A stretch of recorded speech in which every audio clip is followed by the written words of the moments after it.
Welcome to another exciting episode of the Million Dollar Peddlers. I'm Paperboy. And I'm Arn K. And Mr. Magazine cannot make it today for our BOLO Day. So what I've done is I've gone and picked some things out that I find interesting and things that I think that random neighborhood kid may find interesting. So the first thing I brought up here is the vintage 1941 Remmler Scotty 5100 AM tube radio ivory Plascon repair, which I don't exactly know why he says, tested not working. So it needs to be repaired. $158 for that. What do you think of that? I think it's cool. Looks cool, right? Yeah. But let me ask you a question. Other than when you've been in the car with me, when's the last time you listened to AM radio? I've never listened to AM radio. And are you aware that there's a big brouhaha right now because the new cars may not have AM radio in it? Oh, they're actually making new cars without AM radio. That's good. Well, progression. You know who doesn't think that's good? Who? People that own AM radio stations, and now they're all over their airwaves going, contact Congress, we need AM radio. But I wanted to bring that up. What do you think, it's the right to have AM radio? That is what they're arguing because there's the emergency. You ever, we're kind of going off topic, but have you ever heard the emergency broadcast thing that this is only a test? Yeah. You have it on your phone now. Wow, spoken like Gen Z. The only other thing I wanted to bring up in this, $158 is quite a bit of money for a radio like that. I don't know the first thing about radios, but I find it interesting that Mr. Magazine used the word ivory only because ivory is if the bots thought it was really made out of ivory, he could have gotten pegged for that. Really? So, yeah, you can't sell anything with ivory in it. So he knows all of his off-white colors? Obviously not. They just listed it as ivory. But again, the AI could have pegged that and given him trouble. So that's kind of interesting. Next up over here, I know you love video games. Oh, nice. Vintage 1978 Coleco electronic quarterback handheld game. This actually, and he did not turn it on to show, but literally what you would have is right over here, you would have a X, I believe it was. Maybe you had a 0 for the football. And you had to like run around the defenders to the end and then keep going back time after time after time. And you would just go around. And we would spend hours playing this game. So, oh man, that is old. This is like how when did the Game Boy come out?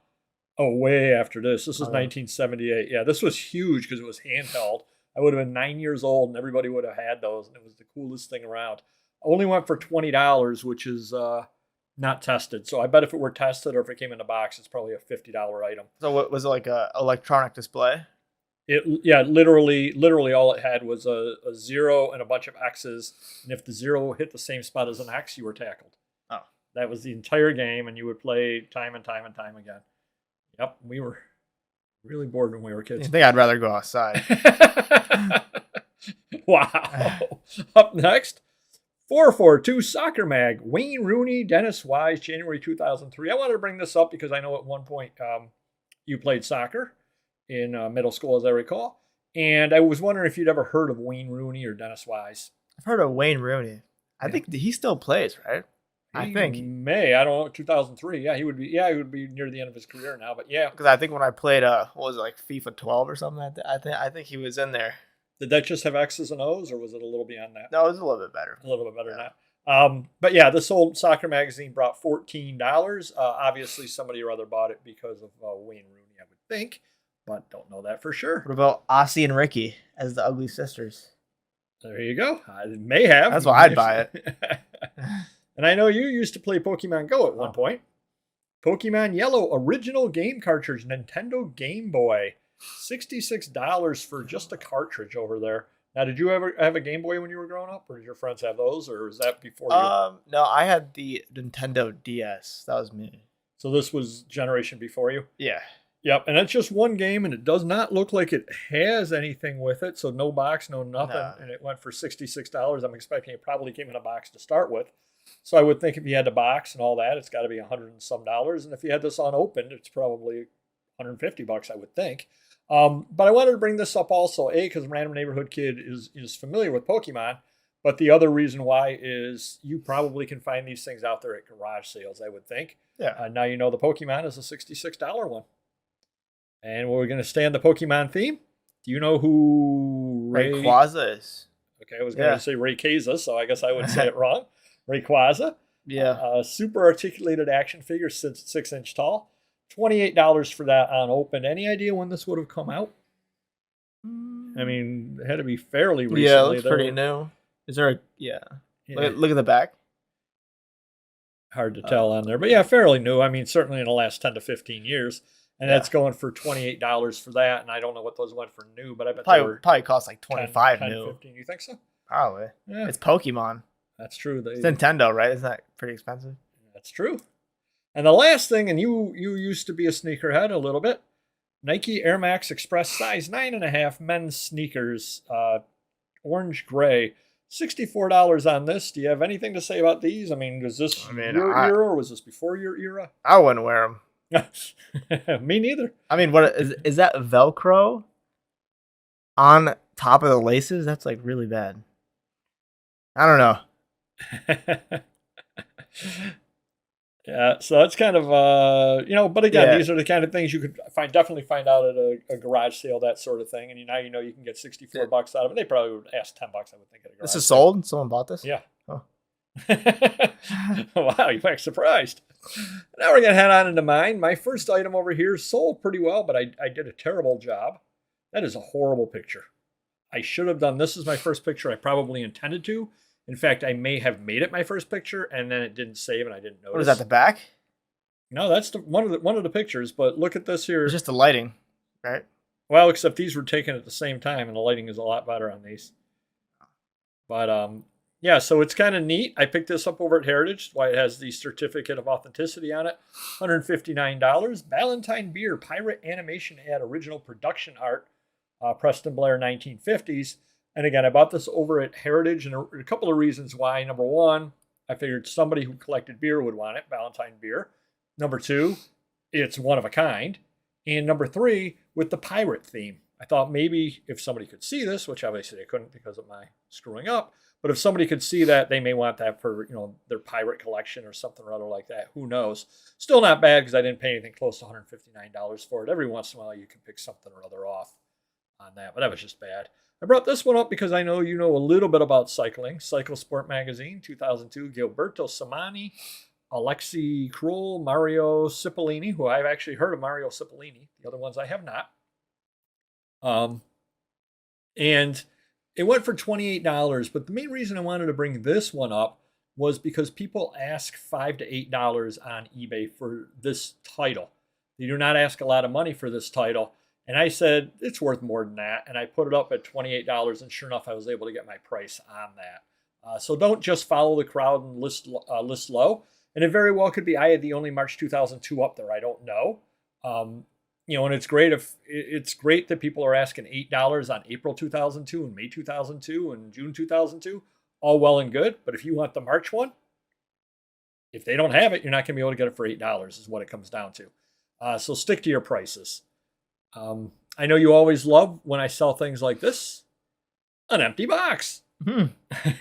CCM Skates 1970s empty ice skate box, Bobby Hall size 6 box only. Did get $15 out of it. But the main reason why I wanted to bring this up, guess where I got this from, Random Neighborhood Kid? Garage sale. I don't know where I got it from, but guess why I got it. I don't know. You like empty boxes, so. Well, it actually was carrying stuff that I bought. Oh. The guy had a box full of stuff, this box full of stuff, and said, the whole box and I forget what he charged me, $20 for the box, $25 for the box, filled with stuff. And I was able to get a few dollars out of the box that I was carrying it in. And that definitely is somewhere or other that you can score at from time to time. Because again, that gentleman put no value whatsoever on the box. It was simply the way that, probably when he got it out of the house, he probably just threw all the paper in it and sold it all to me. He made money. I made money on the paper inside, and I got a few dollars back in the box. Up next, Panama Canal Review, May 1967. Surfing is the main reason why. I went for $48. Surfing is always supposed to be hot. I don't know if I overprice it generally or what. I do have trouble selling it. But this one did go for $48 with some great pictures. You ever gone surfing, Random Neighborhood Kid? I have not. Would you like to? No. Okay. Me neither. Me neither. I like the jet ski. I've not done that either. But just wanted to bring this up here, though, to show, ask the price on the surfing things, because how many of these can there possibly be out there for the Panama Canal? And people also collect Panama Canal things as well. Only a couple more left. You grew up and are used to air conditioning, but back in the day, there's a reason why they used to advertise on fans. They would give these out at churches, funerals, various places where people had to sit, and they would sit there and they would fan themselves because there was no air conditioning and everything was very, very hot. And then on the back was the advertisement, because the expectation was you would look at the advertisement, you would take the fan home, you'd even use it in your house because you didn't have air conditioning back then. And I did the cropping over there because that obviously looks a lot better than this picture here. And unfortunately, the bottom of the stick was broken, but I ended up picking up a big box of these advertising fans for about $1 a piece 2 years ago. And I think this sold for $20, so you can't argue with that. It's a nice little return on investment there. You ever use a fan like this? Maybe in the Philippines, but not here. And finally, TikTok, right? Oh, yeah. TikTok. Oh. And the Gnome King by L. Frank Baum, Wizard of Oz, Jello Premium Booklet, $128. I gave a 10% off offer, and the person purchases, so I got $116 out of it. I actually bought this at a sale. They had it priced at $50. I asked them if they could do a little better. I think they gave it to me for like $35. So I put $35 into it, was all excited, get home, see other people are asking about $60 on it. I said, that's not enough. Put it up at $128 and sold it for $113. But look at these great graphics in here. Look at that. Neat. I don't know if you know Wizard of Oz or not. Yeah. But it was by the author of Wizard of Oz, and it's kind of a, TikTok, the Gnome King, and all that sort of thing. Are those Jello ads in there, or are those? Yeah, is that it was a like, premium. Or is that like a product placement? No, it was a premium. Oh. Yeah, so you would have gotten it. I don't know how you got this. You probably would have sent away, probably say 5 box tops and you can get this for free type deal, or buy 5 in the store and you get a copy free, something rather like that. But $128 for something that was given away free back in the day isn't too bad. So if you could comment down below about the good job that Random Neighborhood Kid did. He's always willing to step in when he needs to, and we definitely do appreciate that. And if you could hit the like button, and what do you kids always say? Like and subscribe? Is that Smash that like button. Said just like a kid. Yeah. And thank you much, and we will see you next video. Take care. Bye-bye.